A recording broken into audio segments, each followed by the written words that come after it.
जय हिंद दोस्तों, welcome back to our channel. Welcome back to Jobteria. I hope so कि आप लोग फिट एंड फाइन होंगे और अपने स्टडी को बेहतरीन तरीके से कर रहे होंगे। इसी बीच आप सभी को जॉबटेरिया परिवार की तरफ से आप सभी को बहुत बहुत जो है अभिनंदन करते हैं आज की इस वीडियो में। जी हाँ दोस्तों, झारखंड सहायक आचार्य परीक्षा को लेकर एक अपडेट आपको देने जा रहा हूं, जो कि फ्रीक्वेंट बेसिस पर बहुत सारे भावी शिक्षकगण के द्वारा इस तरह के मन में उनकी आशंकाएं आनी लाजमी है। जी हाँ दोस्तों, मैं बात कर रहा हूं कि सहायक आचार्य परीक्षा में भी क्या सेटिंग हो सकती है। परीक्षा क्या सीबीटी माध्यम में होना संभव है? ये क्वेश्चन तो बहुत ही जो है फ्रीक्वेंट बेसिस पे पूछा गया है।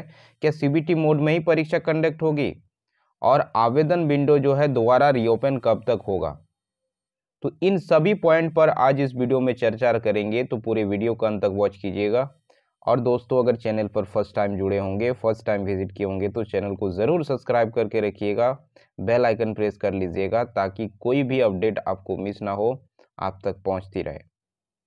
जी हाँ दोस्तों, अगर बात करें आपकी, तो झारखंड में जो परीक्षा या सहायक आचार्य की जो नोटिफिकेशन के अकॉर्डिंग अगर देखी जाए, तो आपकी सीबीटी मोड में कंडक्ट होनी है, कंप्यूटर बेस्ड टेस्ट आपका होना है। तो ऐसे में बहुत सारे भावी शिक्षकगण का सवाल ये आ रहा है कि वन डे एग्ज़ाम होना है, और वन डे एग्ज़ाम में जैसा कि आपको मालूम है कि 1 to 5 यानी आपके प्राइमरी टीचर के लिए जो परीक्षा का ड्यूरेशन रखा गया है वो आपका जो है टोटली 6 आवर्स रखा गया है। और वहीं मिडिल स्कूल टीचर 6 to 8 के लिए जो है आपका 9 आवर का एग्ज़ाम रखा गया है। तो इससे क्वेश्चन ये राइज हो रही है, ये डाउट आ रहे हैं मन में कि क्या सीबीटी मोड में परीक्षा संभव हो पाएगा? क्या सीबीटी मोड में इतने घंटे का एग्ज़ाम होना पॉसिबल है? तो जी हाँ दोस्तों, अगर नोटिफिकेशन के अकॉर्डिंगली अगर देखें तो सीबीटी मोड लिखा हुआ है, लेकिन ऐसे प्रैक्टिकली अगर देखा जाए तो झारखंड में ऐसा कोई भी एग्ज़ाम नहीं हुआ है सीबीटी मोड में जो 9 घंटे का हुआ है। ये भी एक रिकॉर्ड है। अगर ये हो जाती है तो बहुत बड़ी चीज़ है, लेकिन इसमें बहुत तरह की चीज़ें जो है सामने आ सकती है, बहुत तरह की प्रॉब्लम स्टूडेंट को फेस करना पड़ सकता है, क्योंकि रेगुलर बेसिस पर कंटिन्यूअसली इतने टाइम तक जो है कंप्यूटर में एग्ज़ाम हो पाना, दे पाना स्टूडेंट के लिए एक किसी चुनौती से कम नहीं होगा।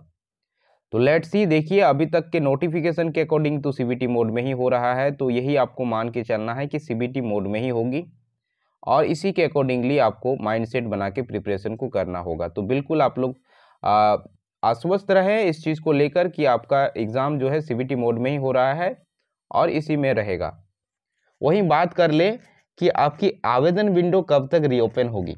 तो आवेदन विंडो की अभी अगर लेटेस्ट सिनेरियो को अगर देखा जाए और लेटेस्ट अभी एक्टिविटीज़ को देखा जाए जेएसएससी के, तो आपकी जो है आपका 20 जनवरी जो आपका 20 फरवरी के बाद से ही पॉसिबिलिटी यहाँ पे दिख रही है आपके जो है विंडो ओपन होने की, यानी आप आवेदन प्रक्रिया का विंडो फिर से एक्टिव किया जाएगा तो 20 फरवरी के बाद से ही दिख रही है। रिसेंटली अभी जेएसएससी बहुत तरीके से व्यस्त है, रीज़न आपको पता ही है, सचिवालय में अभी बहुत बड़े बड़े जो है चेहरे और बहुत बड़े बड़े नाम जो है सामने आ रही है, और ईडी जो है अपनी जो है जांच प्रक्रिया को बहुत ही ज़्यादा फास्ट कर दी है, जिसमें बड़े बड़े नामों का खुलासा हो रहा है, और रेगुलर बेसिस पर आए दिन कोई ना कोई इसके रिगार्डिंग एक्टिव जो है आरोपियों का नाम सामने आ ही रहा है। तो इसके बेसिस पर अगर देखा जाए तो कहीं ना कहीं बहुत तरह से जो है ये एंगेज है पूरी तरह से जेएसएससी। और जैसा कि आपको मालूम है कि आपका सचिवालय एग्ज़ाम जो एजेंसी जो कंडक्ट कराई थी वो CSIR एजेंसी कराई थी, CSIR नाम की एजेंसी कंडक्ट कराई थी। अब सबसे बड़ा क्वेश्चन मार्क ये उठता है कि ये एजेंसी झारखंड सहायक आचार्य की परीक्षा का कौन सी एजेंसी लेने जा रही है। तो ये एक क्वेश्चन मार्क है, लेकिन आपकी पॉसिबिलिटी दिख रही है कि आपका 20 जनवरी के बाद ही आपको जो है यहाँ पे एप्लीकेशन विंडो फिर से ओपन की जा सकती है। और आप लोग मान के ही चलें और 100% श्योर ही होके चलें कि आपका मार्च महीने में आपका एग्ज़ाम होगा ही होगा। और उसी के बेसिस पर आप प्रिपरेशन को करें। और बहुत सारे अभी आपके तैयारी के दौरान आपके मन में सवाल और ये क्वेश्चन अराइज होना भी लाजमी है और हो रहा भी होगा कि सहायक आचार्य परीक्षा में भी क्या सेटिंग हो सकती है। जिस तरह का अभी रिसेंट रिकॉर्ड रहा है एसएससी का, और जिस तरह की एक्टिविटीज़ अभी देख के सामने आ रही है, जिस तरह की खबरें अभी आ रही है, उसके अकॉर्डिंगली ये सवाल उठना लाजमी है कि क्या इस परीक्षा में भी सेटिंग हो सकती है।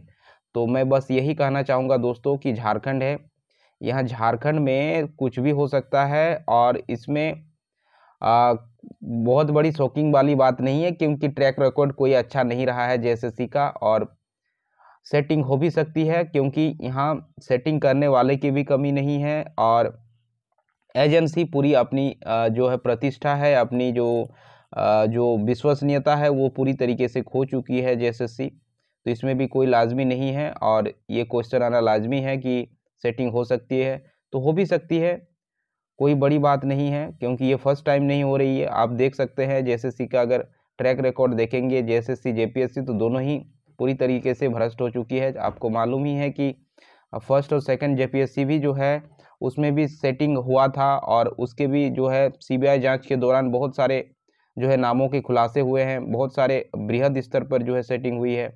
और 2021 में भी आपको पता ही है, पेपर लीक हुआ ही था आपका जेई का, फिर आपका ये रिसेंट सचिवालय हुआ है। तो कहीं ना कहीं आप अगर देख सकेंगे तो आपको अब ये फील हो रहा होगा कि झारखंड का कोई भी एग्ज़ाम जो है बिना सेटिंग गेटिंग का संभव हो ही नहीं रहा है, होगा ही नहीं। यानी अगर आप कोई भी एग्ज़ाम अगर बैठते हैं तो आपको ऑटोमेटिकली ये जेन्युइन फीलिंग आ जाएगी अपने आप से, अंदर से, कि इसमें भी सेटिंग हो रहा है। तो बट इसके बीच निकल कर हमें प्रिपरेशन को करना है, क्योंकि हमारे पास उतने रिसोर्सेज नहीं हैं कि हम लोग सेटिंग कर सकें। लेकिन हमें वही एक पॉजिटिव थॉट लेके चलना है कि हमें सिलेक्शन की ओर सोचना है, जैसे भी हो सके किसी प्रकार से हमें सिलेक्शन लेना है। तो इस क्वेश्चन सवाल का जवाब आपको आई होप सो कि समझ ही गए होंगे क्या हो सकती है। तो नॉर्मल सी बात है, हो भी सकती है, कोई बड़ी बात नहीं है, और होती है तो आपको ज़्यादा शॉकिंग कर होने की भी ज़रूरत नहीं है, क्योंकि ये फर्स्ट टाइम नहीं होगी। तो अभी का यही अपडेट है दोस्तों। बस मैं यही कहना चाहूँगा कि आप अपने प्रिपरेशन को पे बने रहें और कंटिन्यूसली एफर्ट लगाते रहें। एक दिन सक्सेस ज़रूर मिलेगी, किसी भी प्रकार से हो। तो चैनल पे जुड़ जाइएगा, चैनल को सब्सक्राइब करके दोस्तों, ताकि कोई भी अपडेट आपको मिस ना हो। Thanks for watching.